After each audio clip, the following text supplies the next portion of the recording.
Hello and welcome to RPGs Uncovered for a WIP Workshop interview. I am resurrecting this little series here, and I am very glad to be doing it. I always have a lot of fun talking to creators and exploring new games and finding new things to support. So we are starting back with our WIP Workshop creator interview tonight. This is the first of many more to come. I already have several more lined up, so if you're looking for new games, if you're looking for new things to support, I got a lot more things coming down the pipeline. So tonight, I will be on with Tim Devine of Dice Up Games talking about Color My Quest and the Dungeon Run Adventures expansion Kickstarter that is going right now. And we'll talk about that in just a little bit.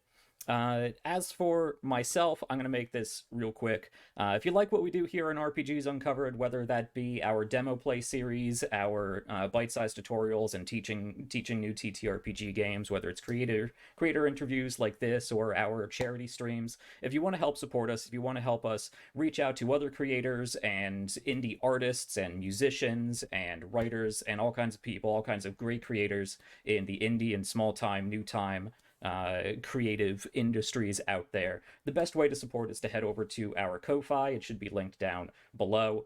Everything that comes in through there goes right back into the community to help supporting Kickstarters like these, picking up new games. As I said, working with artists, musicians, all kinds of these other awesome, fantastic creators. So that's the best way to help out. If you can't support monetarily, because I know that's difficult, the best way to just help out for free is to go and tell people about the show. Uh, Go tell people about our YouTube. We have all kinds of great videos up from our previous 3 seasons of RPGs Uncovered, our current 4th season, and many more on the books already. We have more creator interviews. We have tons of one-shots. So a lot of great stuff over there. And you can follow us on Twitter and on Discord, and all that should be linked down below. But that's enough of my spiel because I want to get into talking about this fantastic, adorable, creative game for children of all ages. Well, children 4 plus is generally recommended. But let me now pass it over to my guest here, Tim Devine, Dice Up Games, Color My Quest. Hello, thank you for joining us. Say hello, tell us about yourself and where we can find what you're Hello. doing. Yeah, no, thank you for having me.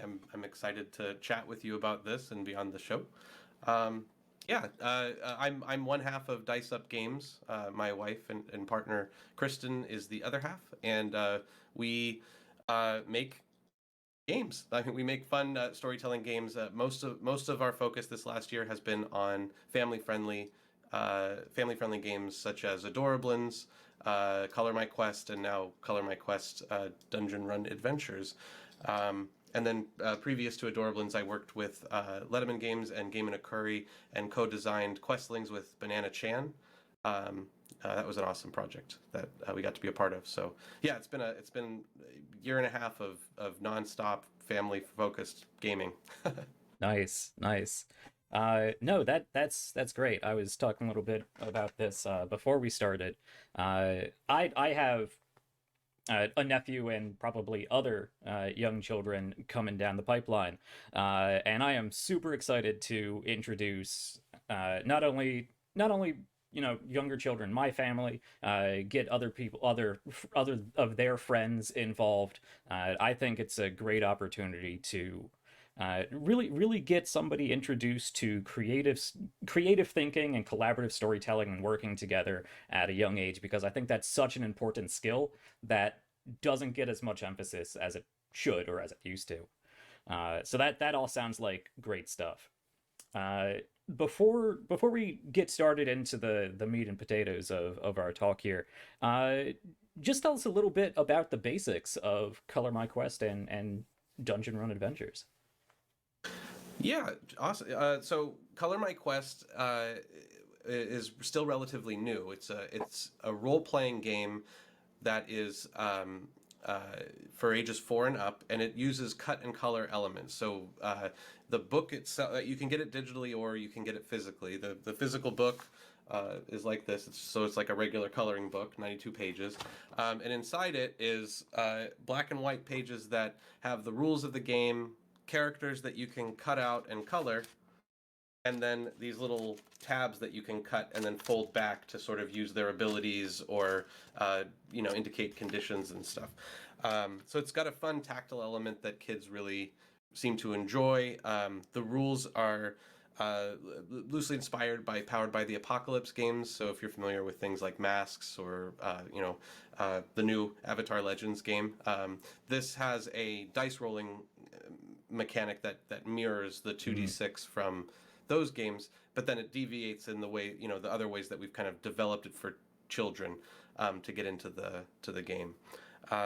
You have the game, the core RPG has the characters, the rules, just a few pages of rules. It has an adventure, so a pre-made adventure with a map that you can go on with lots of locations and baddies to cut out. And then it has templates for you to create your own. So you can create your own heroes, create your own companions, create your own maps, things like that. And that's all in the core book. The other 6 books that are published are a coloring book that goes along with it that uses the same characters. So that's the thing that, when you're done playing the game, if you go to a restaurant or something, kids might want to bring that along with them to color or on road trips. There's an ABCs coloring book, so same principle, except it's more ABCs focused. Very nice. And then 3 adventure books, so more adventures and coloring pages.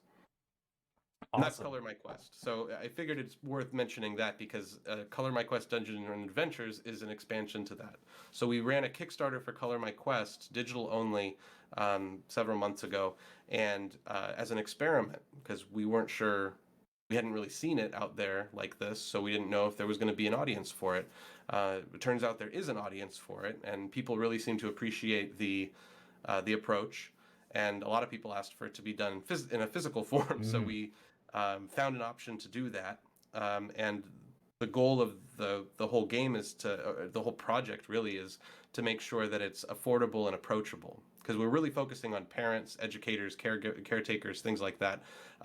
Because when you're running games for kids, you're being asked to sort of, not only spend your money on it, but also spend your time learning it, spend your time running it, spend your time teaching it to them, and then afterwards, if you want to get them back to the table, spend your time marketing it to them. Right. So it's a lot of stuff you're putting on the adult. So the quicker you can get them to play, the better. The more you can keep them engaged, the better. And the more replayability with things like coloring and changing characters and going on new quests, new maps, it helps it get to the table again and again. Yeah. So because it was, go ahead. Oh, I was just gonna say the idea of the coloring books and the ABCs, and I think one of the new things is various activity sheets and whatnot. It looks like a fantastic way for, as you said, to market it back to them and keep them engaged when they're not, at the game table. It's something that they can take with them and really continue exploring what they've been doing on their own or together outside. Yeah, and I think keeping it approachable like that, so taking down the barriers to play that parents or the grown-ups face. We also try to keep it affordable by, when you think of role-playing games, you tend to think of, hardcover, larger books tend to cost a bit, at least 25, 40, in some cases more. There's sort of art as well as a game, so people don't really want a 4-year-old rummaging through their book or their decks of cards or they're expensive. And so we wanted to make sure this felt like the kids can get into it, and it should look like it's been played with and like it's been cut up and like it's been colored. So making sure that it's both approachable and affordable has been sort of the name of the game. And then going into Dungeon Run Adventures, what we ended up doing was we had some things that we really wanted to do with Color My Quest, like GM-less play, like being able to come up with show them how to play it by themselves without having a game master, and we call them narrators in this, but a facilitator, without having the parent have to run the game.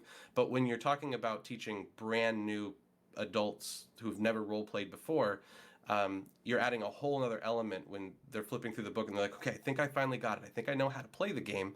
And then you turn the page and it says, or you don't have to run the game. And then you're like, wait, what? So instead of making the first one more complex, we thought, let's just see how it goes and then make another one that kind of helps with that. And so we did that with Dungeon Run Adventures. And these are sort of isometric maps that act as a game board to facilitate the structure of the game and take the facilitator out of it. They can be mini games, similar to like classic games like Shoots and Ladders. Mm. They could be mini games that can be contained in one session and one, play the game until you reach the top, or they can be included in your role playing session of Color My Quest, the role playing game, as like an encounter, or you reach the Troll's Cave. Let's use a Dungeon Run map to be the Troll's Cave, and we'll play it out that way. Or if a parent is facilitating the game and then says, "Oh, I got to get dinner ready, so I'll be back in 20 minutes." Pull out the Dungeon Run map and say, "You reach a dungeon, try to get out of it, Nice. and then move on." So that's the concept there behind the Dungeon Run Adventures. Very nice, very nice. Yeah, that sounds like a great way to keep the kids attentive and involved if you have to step away and do other things, as parents tend to do. Yeah. Awesome. Yeah, that's a great introduction to what you have going on. We'll dive a little bit more into it. But what I'd like to start off in these talks with is actually getting a chance to get to know you as the creator and what brought you to making this game. Because I think there's a lot of ways for you to go out and for you to, like on Kickstarter, really run down exactly what the game is and what you're getting out of it and all that. But it's interesting to contextualize that and see, what brought you to making this. So what I know we talked briefly about this before we turn the cameras on and all that.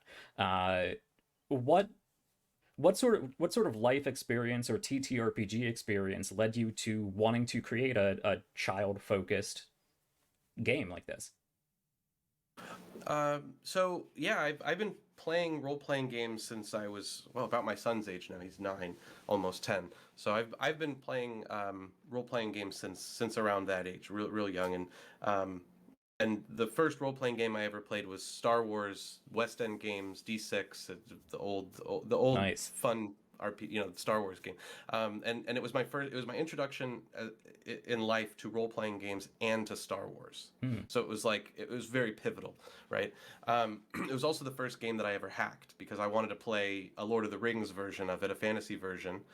My neighbor's dad had an AD&D book, so Advanced Dungeons and Dragons. I was very excited to open it, and then I opened it, and I was like, nope, and I closed it. I was 10 years old. I didn't know what I Right. was doing, and saw THACO on there, and I moved it aside. And then I just hacked up the rules that we were used to, and we played Lord of the Rings-ish style fantasy games with it. So it's been a part of my life since then. Is that it was my way of learning how to read. I didn't like reading what anyone told me to read, but I would read any source book you put in front of me. It was my way of writing. All my creative writing that I've ever done has sort of been fueled by this hobby. And so it kind of let me get over some of the learning challenges I had as a kid. Fast forward to me as a parent with a child around age 3 who is having some social and emotional development struggles that with the daycare and everything, and with other kids. And so we thought, why not try this? This is something that my wife Kristen, who's also my partner in design and everything, and half of Dice Up Games, we both talked together about what if we sort of started introducing him to role playing. So we looked at stuff that was out there, No Thank You Evil, Hero Kids, things like that, and tried out a couple things here and there. But ultimately, we had to tailor it to him, and those games aren't. Nobody really builds a game for a 3-year-old. Right. Every 3-year-old is completely different. Every 4-year-old is different, but every 3-year-old is completely different. That's just something about that age, I guess. But so we just sort of took pieces of different things that were working and didn't work from the games, and made something that worked for him. That the core we ended up with, which we ended up just calling our family game, was never meant to be published. It was just meant to be played with him. And he asked to play it all the time. And so over the years, we just played family game, and our daughter came along, and we played family game with our daughter. And so Love that. yeah, and so Kristen and I have been making games now, publishing them for about 7 years or so. And writing for games, we've written adventures for games like Kids on Bikes, Orun. Kristen wrote for Jingshu, and just yeah, whole bunch of games that we've been really lucky to be part of, and we've made our own. But about 2 years ago, we really had this urge to get it. Like we wanted to get one of our kids' games out there. We wanted Hmm. to like share it with other people. We shared it with friends, and they all said this needs to be a thing. So, It sounds like um, a fantastic tool for exactly what you said. yeah. Sorry, Sorry, just I getting led over you a there and cold. then, and then Yeah. stopped. No, no, no. I'm just getting over a cold, so my throat was a little bit scratchy. Um, yeah, no, and so we had good feedback from it, and so we thought let's give it a shot. So we needed to put a theme on it. We needed to sort of give it some structure. We ended up partnering with Amber Seeger of Rocket Orca, who does cute goblin art, Mm. and we had talked a couple times on Twitter, and we were just big fans of their really cute art. And then we thought, what if that art was the theme of the game, and what if and we developed this whole lore and everything and all around it, and it became Adorablins. And Hmm. what Adorablins is essentially it's a mint tin RPG. I have it over here. It'll be shipping out to everybody very soon here. But it's a mint tin RPG, and the entire thing, everything fits in here, dice, cards, and everything. No, you don't need to write anything down. But it's meant to be a portable role-playing game for ages 4 and up. We say 8 and up on the thing, but we know everybody that's been playing it have been telling us it's been younger. But that was the first game that we published like as a family-friendly children's focus game. Um, we kickstarted that a year ago. Did really well, and the core mechanic of that game was the one that we had always called our family game. So now, several months after this, we had the idea of it was less of an idea and more of a why doesn't this exist? Because Hmm. we would have wanted it for us. Was the coloring book style role playing game. It was we go to restaurants with our kids. We take them to the beach, and when we go out and are out places, it's always like what $4 coloring book we grab from Target or from Hmm. wherever we're bookstore or something. What are they into now? So we got to get that theme or that IP. Right. Oh, Marvel, so we're gonna get the Marvel ones, or Disney, so it's gonna be Disney. Um, but we just thought one night like, why not this? And then we just conceptualized it. So the need for it for us, and then combined with like a bout of insomnia, really is the birth of Color My Quest, because the concept we came up with in the mock-up that we did that next morning was virtually the same throughout the whole process. We didn't stray from it. We had two games. We had a dungeon crawl roll and move kind of version of it, Mm. and we had a role playing version. And the only thing that changed was we were going to publish the roll and move first, but ended up doing the role playing game first. That was the only change since Mm. we came up with the idea. Um, to do it that way. So yeah, I guess that's the journey all the way up to this point. Is played it as a kid, loved it as a kid, helped me as a kid. We're using it with our kids, and we thought we'd share it with other people out there that have kids. Hmm. No, that's fantastic, and I can relate to a lot of that. I didn't get started in tabletop role playing games nearly as early, but board games, video games, card games was a, as you said, really pivotal way as a child for me to learn, read maths, just general social encounters, and reaching out to other children, making friends, bringing them into hobbies or sharing with their hobbies. And I think that is a great, uh, you know, social, emotional, developmental process uh, that I haven't really seen anything quite like Color My Quest before, because as I was saying, I have a young nephew, and I've been looking for something to help bring him into this, and I was not going to try to run Dungeons and Dragons with a 3-year-old. So I think something like this is a great breakthrough into a hobby and into a collaborative creative experience and education that can last the rest of your life. So I Yeah, we're sort of in a renaissance of them right now. mhm. There's a ton of new games coming out that are family friendly, family focused, and there's a lot of people that are doing a lot of work in the space to really kind of gather that information together and share it. Mhm. Um, yeah, it's a good time to have kids or have family members who are younger um, in the gaming space. There's a lot of Nice. options. Nice. That's good to know. I'll pick your brain about some other specifics when we're done with this. But Absolutely. Some of that's them are involved in our project. Some of them are writers on our project, specifically brought on because they're doing this work in the space. So we wanted awesome. to, Yeah, include them. Yeah. we'll talk about that more when we talk about the Kickstarter. But that's actually a great question because I wanted to ask you if you had any tips for introducing younger players, children, into the world of collaborative storytelling and TTRPGs.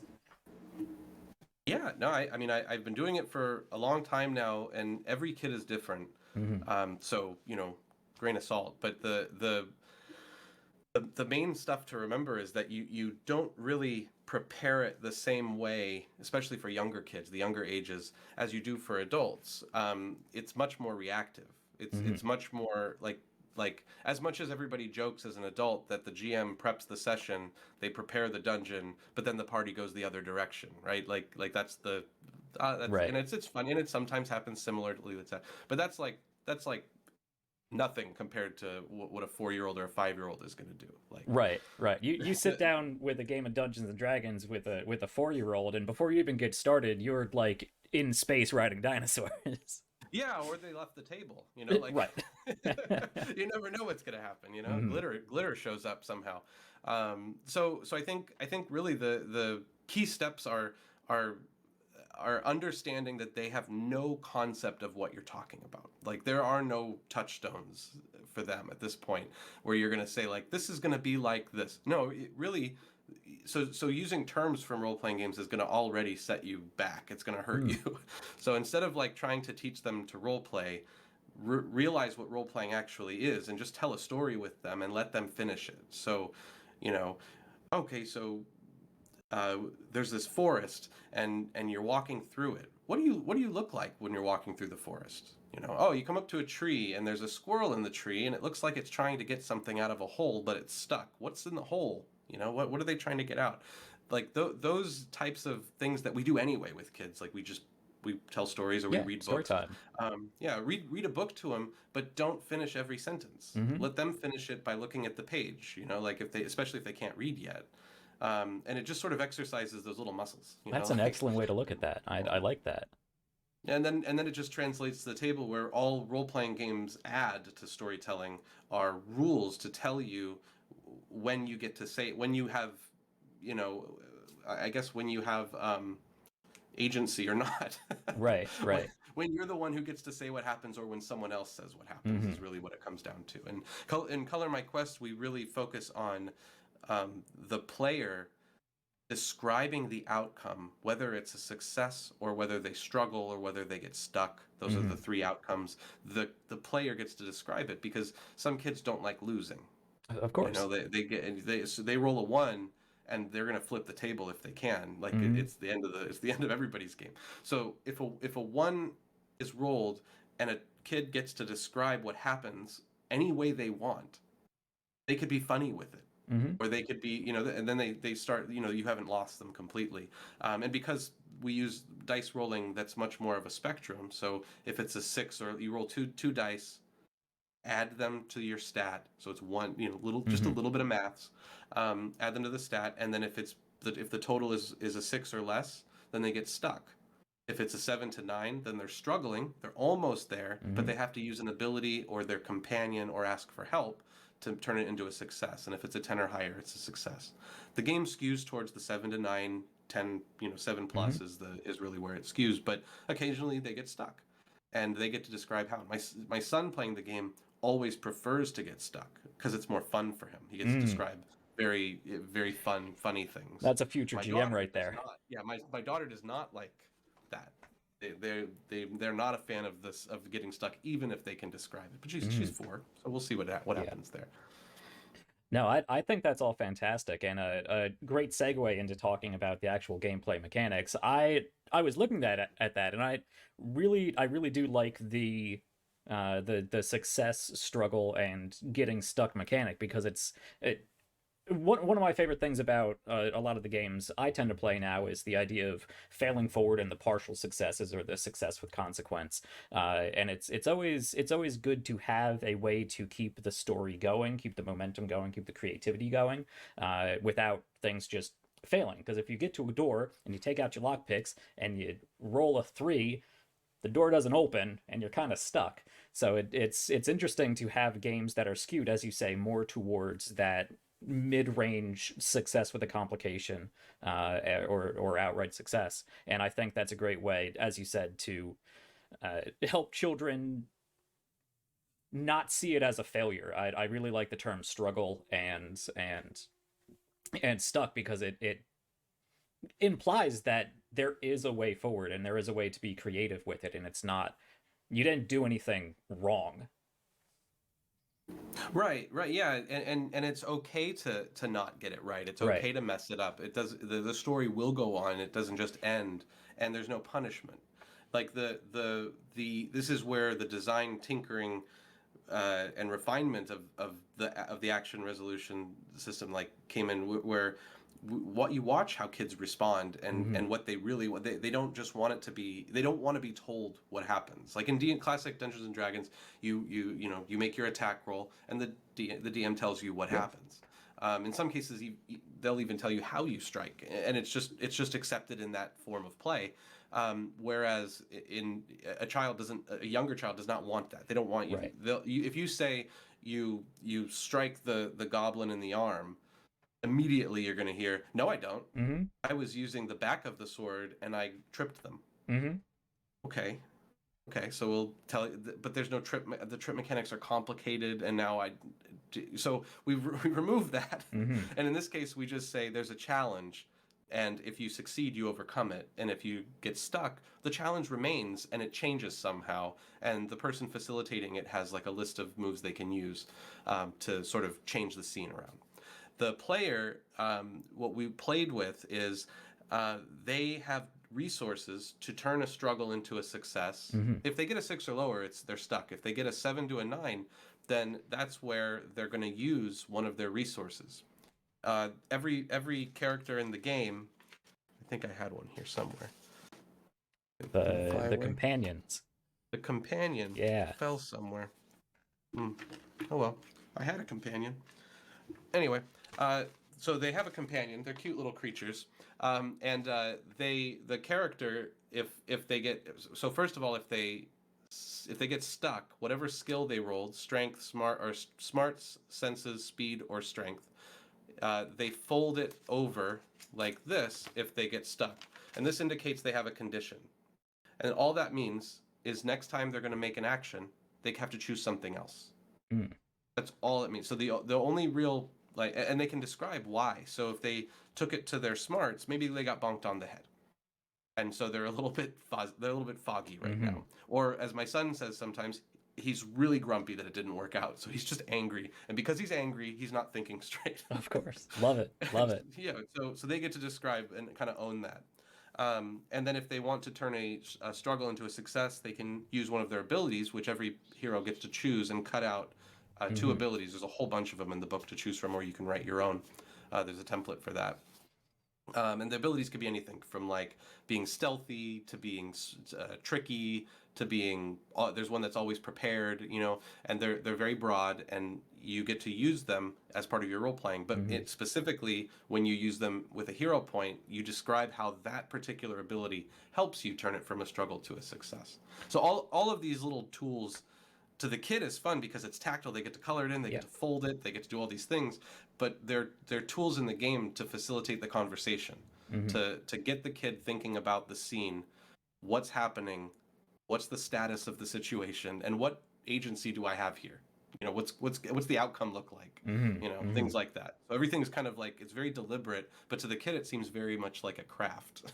Yeah, no, I think that's great, because it's kind of like full sensory playtime, because not only are you, as adults, our playtime, our TTRPG games, it's mostly, all up here, theater of the mind, playing out cool cinematics in your head. Sometimes you have a game map, But that really just helps you project back into your own mind what's going on. So I think it's a brilliant idea to include, the tactile involvement of cutting things out and coloring things and folding things over, because that keeps them physically engaged with what's going on, as well as promoting that the creativity. Like you said, those abilities, they're prompts. They're not like the D&D drop down menus of this is exactly what this spell does, or this is exactly how the trip mechanics work. I love games that use prompts because it allows for an open-ended collaborative storytelling involvement with the story, and just promotes creativity as a baseline, and I think that's very important. Yeah, you said it like right. The having the ability to interpret what the thing is, what the ability is, or is it's really fun for the kids because no two kids are going to Mm-hmm. conceptualize what if one of them is called blink magic and it talks about teleportation. Like that is very different to every kid who Mm-hmm. touches it. Some of them just teleport and become bubbles, and some of them sparkles and they're gone, and some of them don't teleport because they don't really know what that means. We say blink magic, and so like they like close their eyes and they say they blink and they just open their eyes and they're somewhere else. So Mm-hmm. it becomes like more of a from their perspective versus what we all see. Right. It's just wild what they come up with, and leaving it kind of open for them to play with is very fun. Mm-hmm.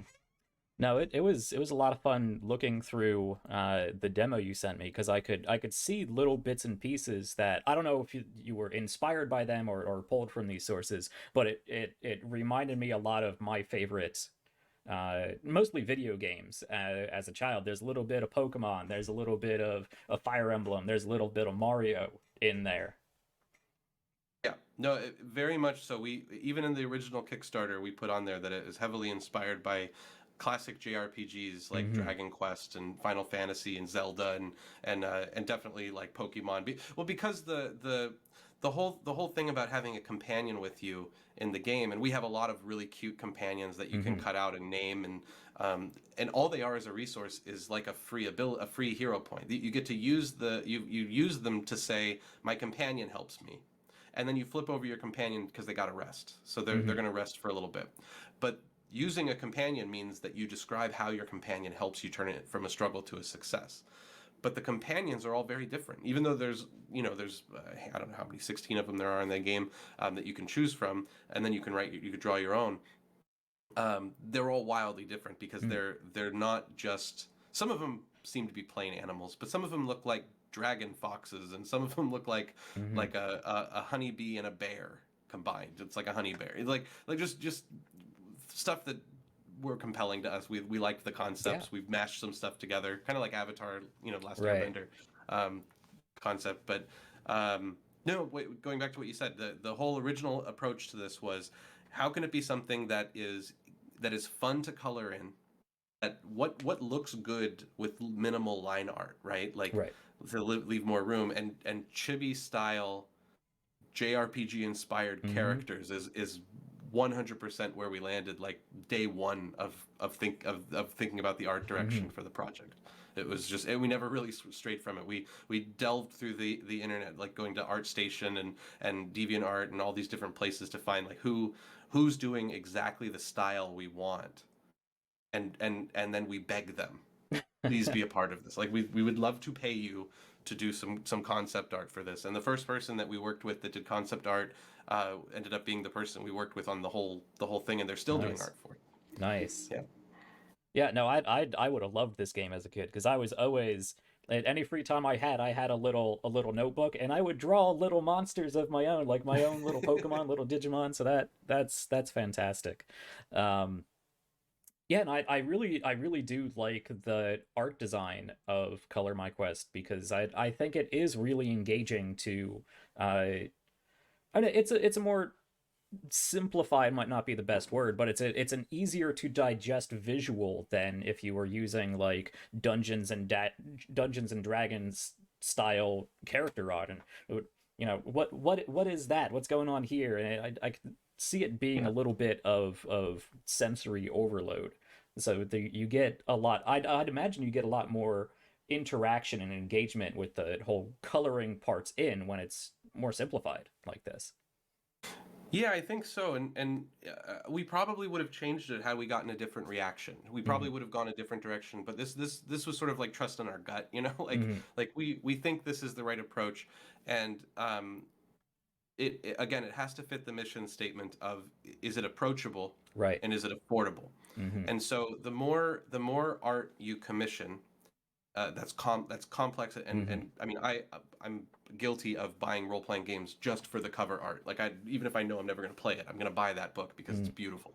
But kids aren't necessarily the same. They Yeah. might look at the book and see this is great, but then they open it up, and if they see just blocks of text, they're not interested Yeah. anymore.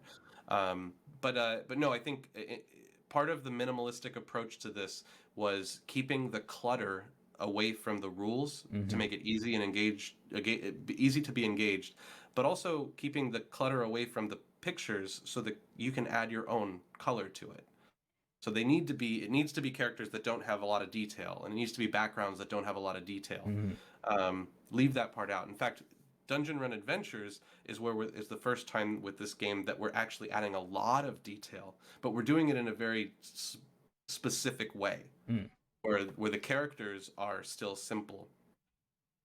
The rules are still simple, but these maps are more complex because we're taking an element out of the game, which is a facilitator, Right. and we're adding an element to the game, which is a structured map or Hmm. trail or path that you're going to follow. So there needs to be something to that, and so this is the first time we're adding a lot of detail to these pictures. Nice. Nice. Uh, awesome. Yeah, that sounds like a great introduction to Color My Quest. Very very excited to get into this on my own. But that's gameplay. That's what you have going with Dungeon Run Adventures. Let's talk actually specifically about your Kickstarter, Okay. because I know it's already fully funded, which is Yeah. fantastic, way more than fully funded, and you've hit all of your stretch goals. But just go ahead and give a quick little promo of what exactly Dungeon Run Adventures is and what you get, as this Kickstarter. Okay. Yeah. No. That's. I'd love to. The first thing I'd say is definitely watch the video if you go to the Kickstarter page because Hmm. we we did that ourselves. Oh, So really? we were very excited about this one because we did our first Kickstarter's video, but it was very simple, and the whole Hmm. Kickstarter was simple. The whole thing um, had to be stress free. That was our first Kickstarter that we were running by ourselves. That we no partners, no co-publishers or anything. So and I had a medical thing come up right before it, and I had a doctor, like cardiologist, literally tell me you can't be stressed, and they told me that right before we were going to launch a Kickstarter. So it was a little bit, Right. there's some dissonance going on. I didn't understand if that was optional, but we talked about it, Kristen and I, and we were like, no, we can do this.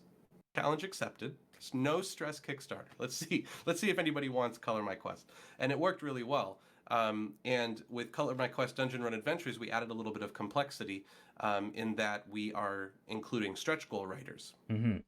because Dungeon Run Adventures is a GM-less way to play Color My Quest, which means, for anyone who doesn't know what that means, which means there doesn't need to be someone running the game or facilitating the game. It uses familiar feeling board game mechanics to games that younger kids around the age of 4, 5, 6 are very used to, like Shoots and Ladders or Candyland. There is a path that you're following. You're rolling the same 2 dice that you roll for Color My Quest, the role playing game, but you're picking one of them and moving that many spaces. In fact, I have one of the concepts up here. Looks similar to Hmm. this, but there's better pictures of it on the Kickstarter page. When you move across the board, if you come to a scroll that has a number on it, that indicates a challenge. Those scrolls will be tied to a prompt in the book that you can read that shows you a picture of that location on the map as well as a description of what the challenge is. It could be something like, oh, look, what luck.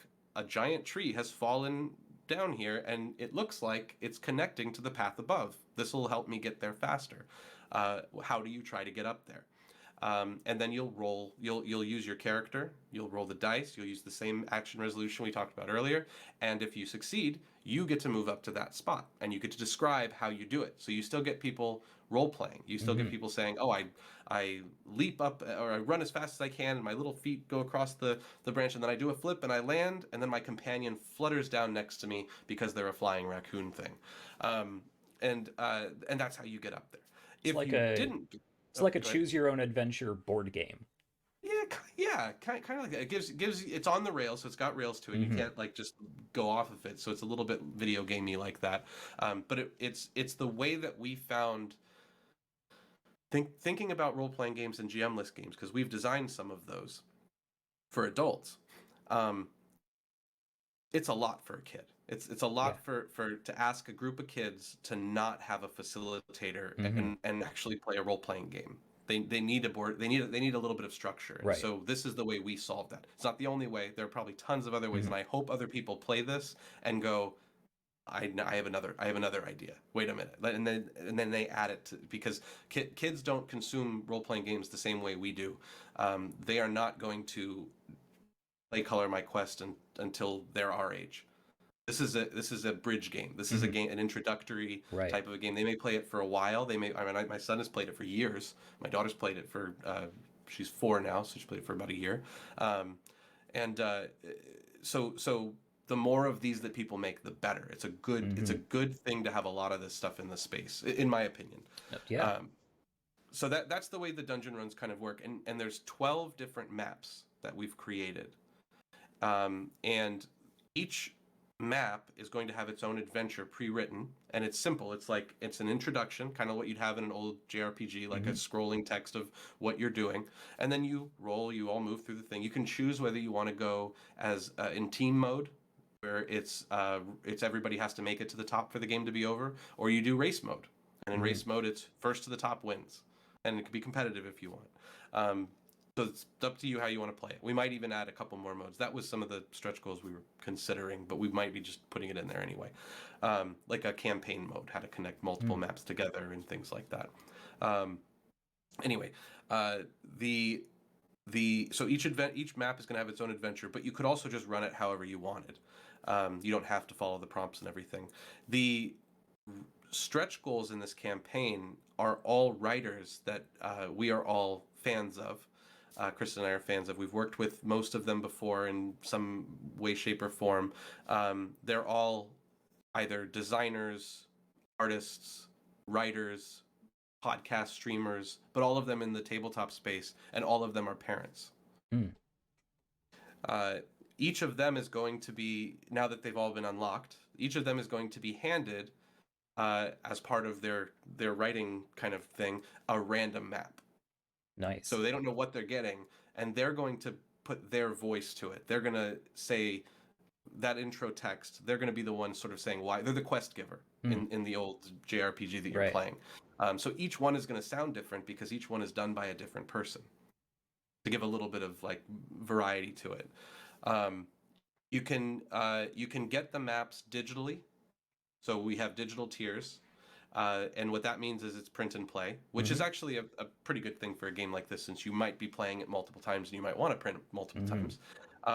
And also, if you're not in the US, we're not shipping physical books to the US. So that's the only option you'd have.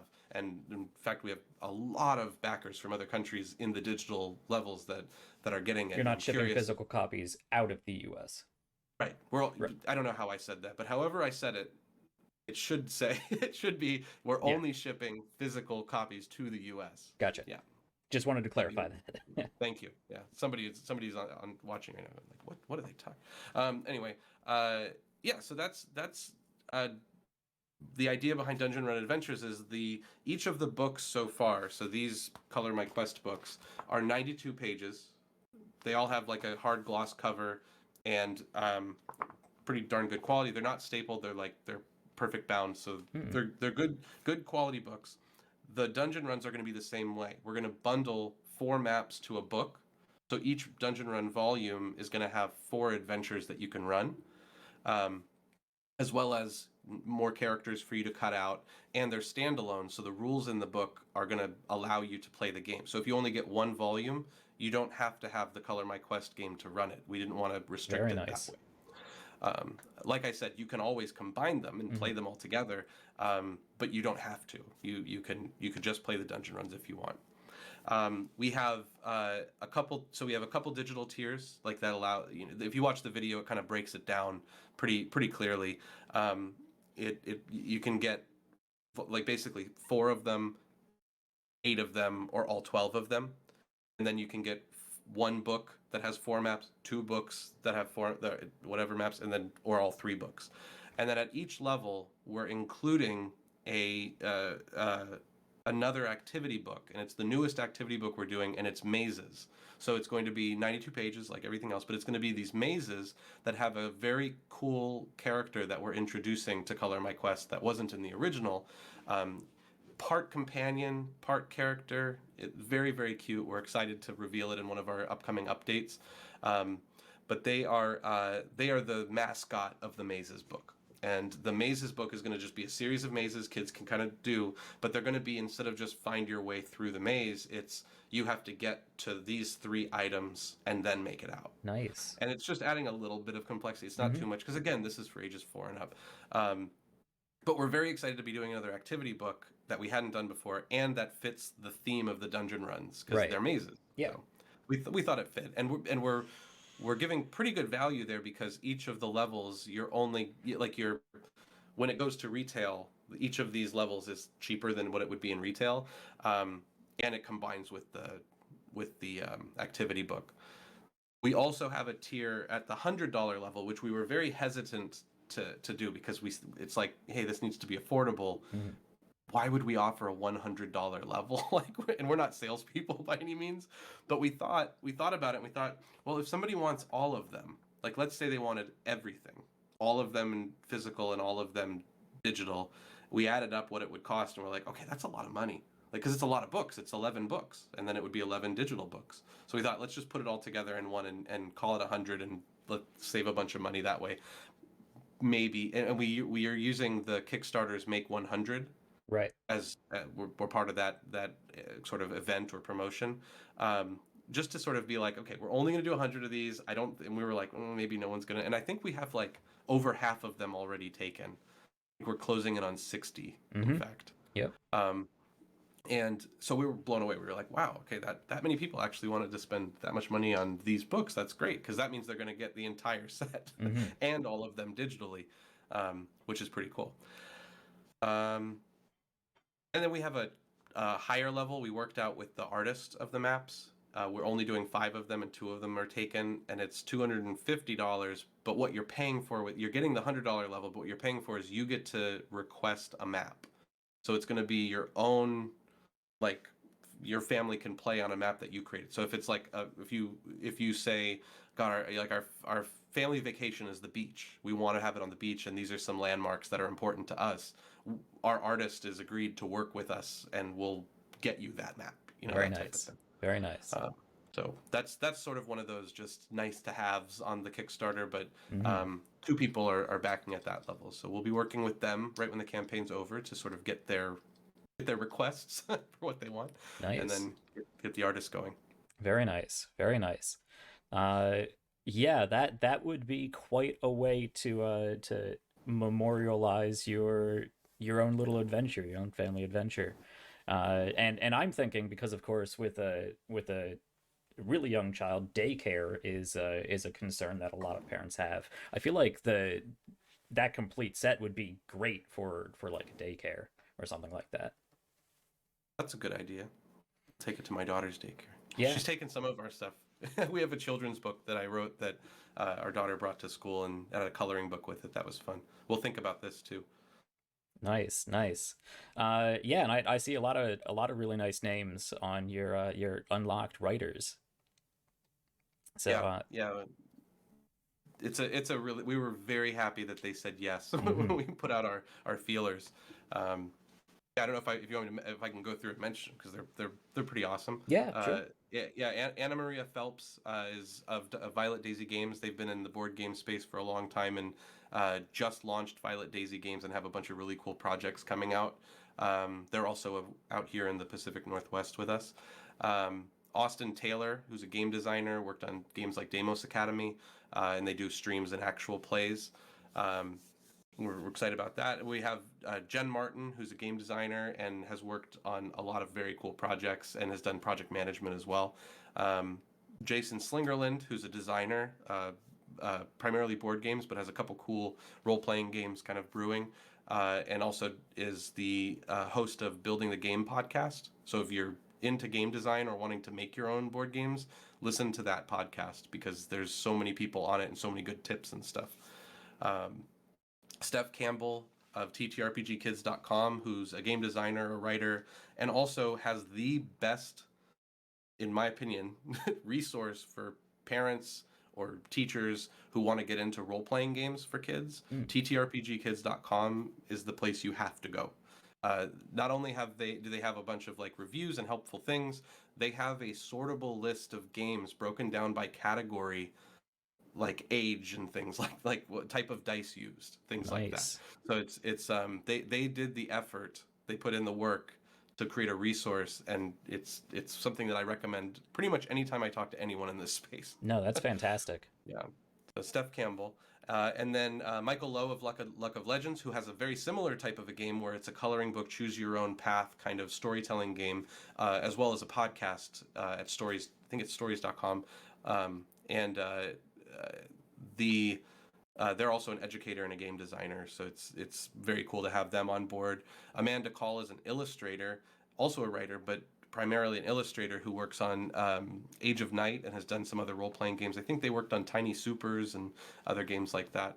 But Amanda's art, they do art drawing videos sometimes of their work, and it's fantastic to watch.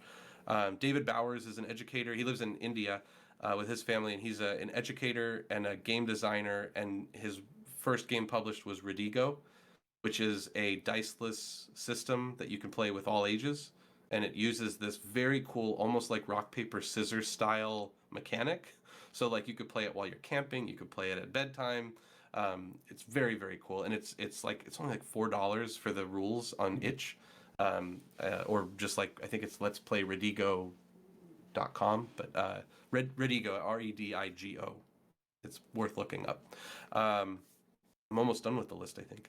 Rich and Catherine of Over Isles, of Hatchlings Games. They did Inspire Isles and Over Isles, so the family-friendly role-playing game that introduces sign language as you play. Very cool to have them on board. That's a great project. Yeah, exactly. Yeah, I was very fortunate to be part of their writing team for some of the locations in Over Isles.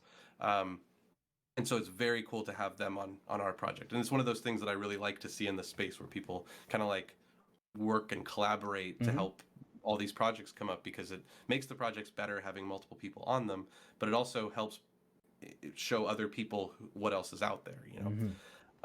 Diana Lorraine is, she's awesome, first. Also, she's the producer of Christmastide, Ohio, which is an awesome Kids on Bikes podcast, actual play podcast, that takes a group of kids through every year is a different age, like a different Christmas time in their town, and they're solving mysteries. So that's a cool podcast, and they've also done a ton of writing. They've written for Kids on Bikes and other things. They wrote for Questlings. Wait, no, we didn't do writers. What did they were playtester for Questlings. Doug Lewandowski, who you'll know from Kids on Bikes, one of the creators of it, as well as Kids on Brooms, and just a whole bunch of stuff. Doug is amazing. We've worked together before and have a couple games that we're working on together that'll be announced later. I think we might have done a little announcement. I think we might have accidentally. We're making a game together called Space Trash that I'm very excited about. That sounds fun. It's an anthropomorphic space opera.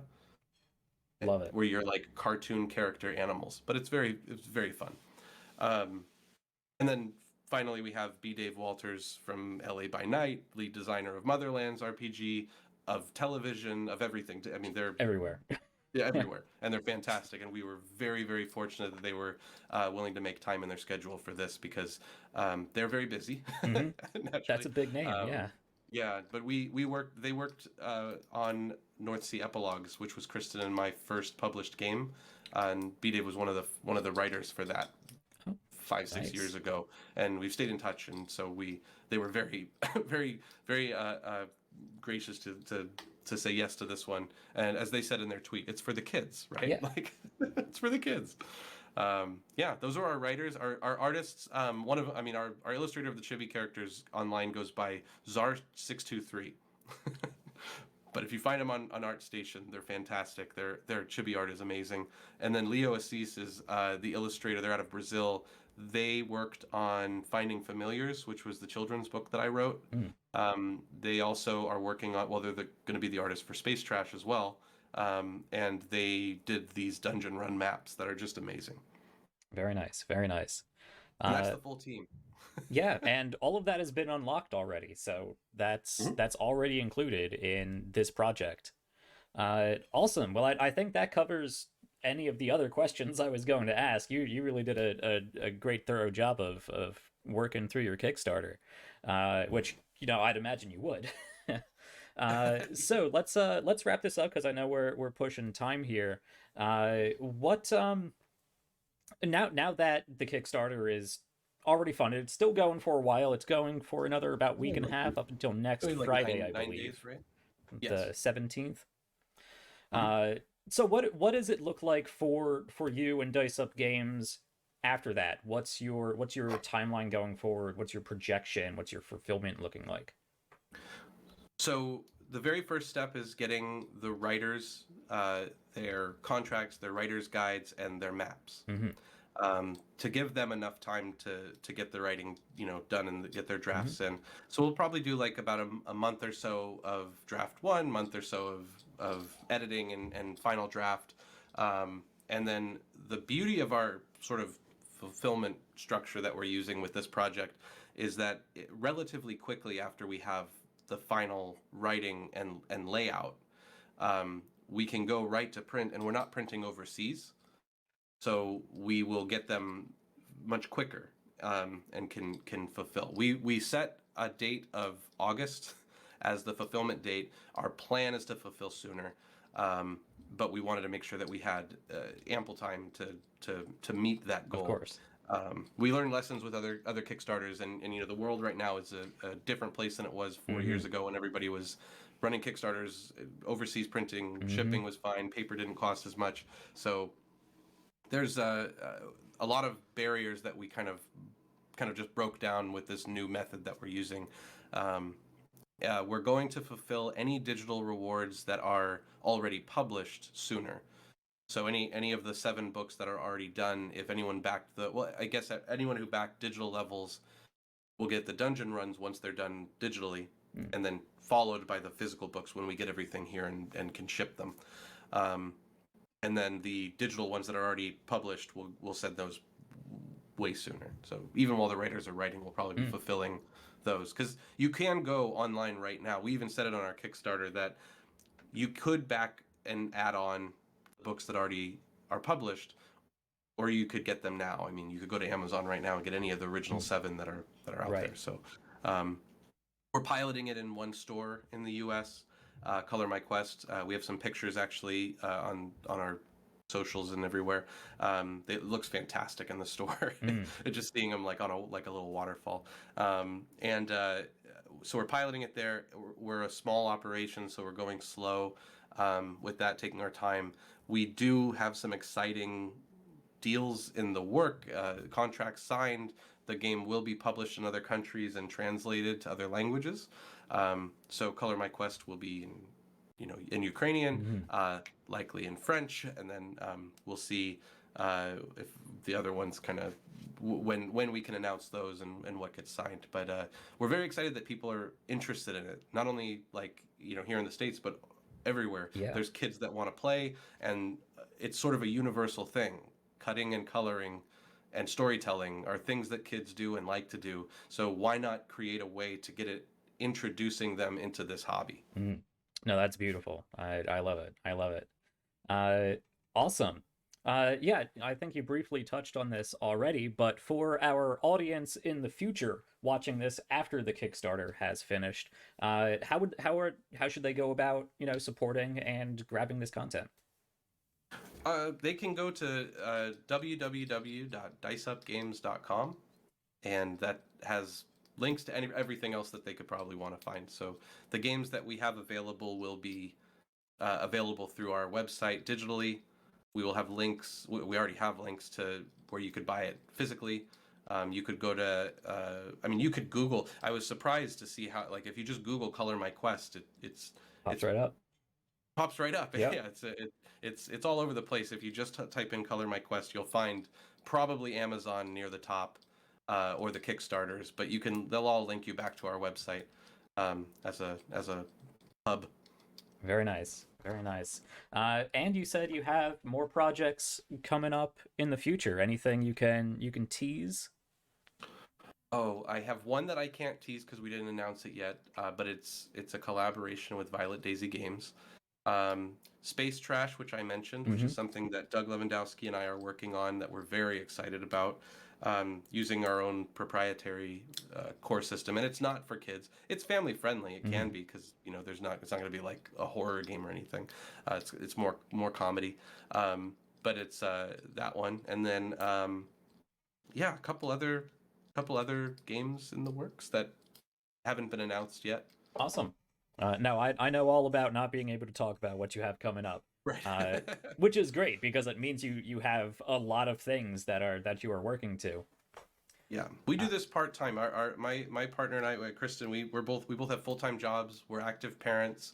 We try to squeeze as much of this Dice Up Games design and what we're creating mhm. into a tight space so it doesn't occupy all of the family time. Um, so we pace ourselves, but Mhm. we were really productive this year. This last year, Yeah. we were able to do 3 Kickstarters, and we created about 22 products in total, digital and physical, um, and have a children's book out there with some fun content. So Yeah, no, uh, that's it, incredible. That's it was absolutely it was a incredible. it was a very, very fun year, very Hmm. productive. Nice. Next year will not be that way. It will Mm. be slower, I'm hoping. Open. Yeah. No, fantastic. That yeah, it sounds like you've definitely come a long way in a short time. And I'm very excited to see this being I'm very excited to see other people being excited so broadly all over the place. Because one of the things that I really focus on here on this channel is I like to say expanding the TTRPG horizons, getting other people into this role playing community, the collaborative storytelling community, and I think having ways to introduce that to children and get other people from other countries and other perspectives and other ways of life and bring everybody together so you can collaborate and create, and it's just a really nice bonding experience. So I think this is an absolutely fantastic project that you set up. Uh, Thank you, and thank you for having me on, of and course. yeah, shining the spotlight on it. I was very glad to, very glad to. Is there anything you want to leave our audience with? The only thing that I have to announce so we've partnered with Witchbound, which is on GameFound. Witchbound, is by Dark Doll Games, is just a fantastic looking solo. It's a solo board game storytelling game that's basically like Studio Ghibli's Kiki's Delivery Service in its aesthetic, and you're going through this town. It's very much like an old like a video game like we were talking about Hmm. earlier, where you're following prompts, you're going to locations, you're making decisions, you're rolling dice to see what happens, the outcome.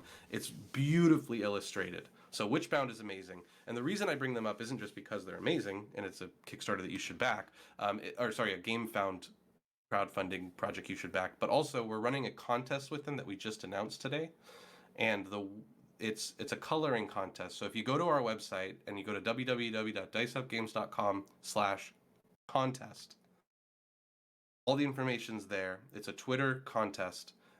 All you have to do is download one picture, one coloring page that's a combination of art from the children's book that I wrote, Finding Familiars, and Thatcher's art from Witchbound. Mm. It's a mashup of them. You download that, color it in digitally or physically, and take a picture of it and upload it to Twitter, and just follow those steps, you'll be entered. I don't know how many people are going to be entered in this, so it might be a good chance that you'll win. One person's going to be chosen next week that at random, and they're going to be getting, not only are they going to get Witchbound when it's out, which is a big box game with all this storybook stuff, you're also going to get the children's book, a magical field journal that goes along with the children's book, and a custom hand-painted set of dice, 4 six-sided dice that you can use with our games or their game, but they're like moon and magic themed and flower themed, by Utopian Bubbles, who does really beautiful hand-painted dice. So like, it's a good giveaway. It's a lot of cool stuff, and all you have to do to enter is that what I said. Go to the page. Yeah. And mostly we're excited, Thatcher and I, that just to see the picture colored and all over the place, because their Kickstarter funded and is well past $100,000. It's just, yeah, I mean, board games are another beast, but they are, their specific one is just doing so well, and it's their first project too. Yeah, and ours is funded, like you said, and we passed it. So we're doing this obviously as a promotional thing, but really it's like we're just excited to be sharing a lot of coloring with our art. Very nice, very nice. Yeah. No, that sounds super fun. When is the deadline for that? Next Wednesday. Next Wednesday. All right. Noon Eastern. All right. Yeah. So we have 1 week. All right. Yeah. Head out, folks. Grab your crayons and get to coloring. Okay. Great. That's all I have for you. Though this was a fantastic discussion. I really enjoyed talking with you. I really enjoyed learning more about this and your approach, and a lot of great insights from, what brought you here and your experience. So thank you so much for joining us. It was a pleasure. And I would wish you all the best of success in what you're doing, but you are well and above funded. So all I can say is I hope that continues, and I hope that fulfillment and the rest of this project goes swimmingly for you, because I think it's such an important project that you've done here, and I think you're doing an awesome job at it. Thank you. That means a ton, and thank you again for having me on and to talk about this stuff. It's our favorite thing. It's our hobby, and it's what we do as a family, and we're happy to be able to share it. So thank you again. All right. Yes, it was a pleasure having you on. Okay, we're gonna wrap up here. This has been another WIP Workshop creator interview. If you want to see more of these, we're going to be having more WIP workshops at least every other Wednesday was the plan, but I've had so much interest in this, I might have to do every Wednesday. We'll see. I'm not going to complain about it because I love talking to creators like this. So if you want to check out the schedule going forward and all the other things I do on this channel, there is a schedule tab down there. I think it's up to date, but you can come hang out on Twitter at RPGs Uncovered. I'm also on Hive, but that doesn't get updated as much, unfortunately. And we have our own Discord, and not only can you talk to me there and all kinds of great players and keep up to date on what we were doing and announcements, but it is a treasure trove of amazing creators, amazing indie TTRPG designers and writers and musicians and all kinds of great stuff there. So if you're looking for new things to explore in the hobby and the community, come hang out. We have a bunch of people who would love to talk. All right, that's all I have for you tonight, so I hope you go out and check out Color My Quest, grab your crayons, grab your scissors, go cut things out, color, have a great time, explore a fantastic hobby with amazing young people.